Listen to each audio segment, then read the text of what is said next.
Major plant haul today. Flowering plants, 2 marigold, 60 rupees each. I don't remember the value of this. Vinca white colored plant, chrysanthemum, and set of 5 small saplings of marigold. So this was 12 bucks each. Overall the flowering section was I think around 200 something. This is mint.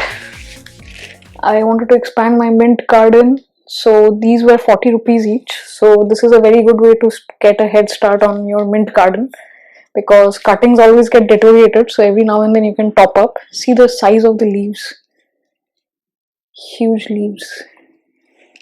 Then finally on that section is turtle vine. So this is my first turtle vine, and there's a huge syngonium that I got. The syngonium came for around I think 250 rupees. It has a lot of branches, and I think 1, 2, 5 branches are there, and plus there are a lot of new growth coming up. It's a large plant. Finally, one of my best purchases today has been Hoyas. So I got a very nice Hoya linearis. Last year I got a very thin one. This is for 160 rupees. This is also for 160 rupees, and this is also for 160 rupees. Finally, I also got an alocasia. This was also for 150 rupees, I think. So overall, 2 major purchases of philodendron. A beautiful, I don't remember the exact scientific name of this, but this is a new leaf. There's another new leaf coming behind it. The new leaves have a brown tinge. This is a beautiful plant. This cost 250 rupees. And another philodendron. It has a dark red color. This one is dark red foliage. A new leaf is coming out. So there are a total of 1, 2, 3 large leaves and 1 new on the way. So this was also 250 rupees. This is my philodendron haul. So this is my total local nursery haul. Overall, the price of this entire plant purchase was less than 1700 rupees.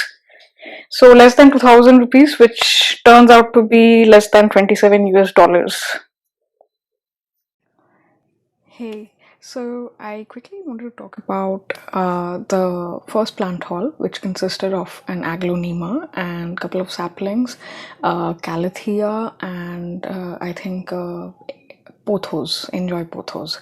So enjoy pothos cost me 100 rupees, and the aglaonema, which was a very beautiful aglaonema, I think it cost me around 250. So overall, when you buy a lot of plants, they give a final discount, but they initially quoted me as 250. The enjoy pothos was 100. The calathea was I think also 100. And finally the saplings were just 10 rupees because it was a smaller sapling. So I think it was 50, so that's 300, 400. So I think I just paid somewhere around 500 overall for a couple more of chrysanthemums and other things. So it was a really cheap haul, and of course I always prefer to buy local, and it's insanely cheap because I have not been able to go to local nurseries because I was trying to take a little bit more of a precaution, and I went in the afternoon time when the crowd is a little bit less, and I never open the mask. So I think if you are visiting a local nursery, you should also take all precautions. But overall it was an excellent purchase. You can see my syngonium in my room. I've kept it in my room. It's just beautiful, and the philodendrons are also here, and one of the best, my favorites from this purchase were syngonium and philodendrons and the Hoyas.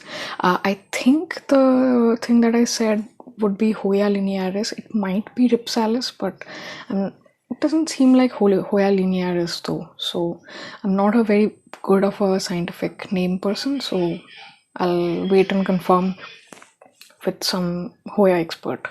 So that is pretty much it. I will make a detailed philodendron collection video sometime later, and thanks for watching. Hope you enjoyed and got a view of what I purchased and what my plant collection edition was. And I've kept all the chrysanthemums and marigold in the terrace, although it's a shared space, but I've kept it in terrace for now. Others can also enjoy it, but they really need sun, and my east facing balcony is getting very little amount of sun. With smog and everything, it's just barely anything. So that, which is also one of the reasons I'm getting very slow movement in veggies and other production, like other flowering edibles. So but that's how it is. I'll talk about it in detail in the next video on what are the seeds that I've planted, what is the progress that I got, and what I'm planning to cook up next in the hydroponic section that I probably shared on Instagram and Facebook. So those are the pages where you can get live updates. Okay, so basically don't forget to subscribe and watch out for the next week's video.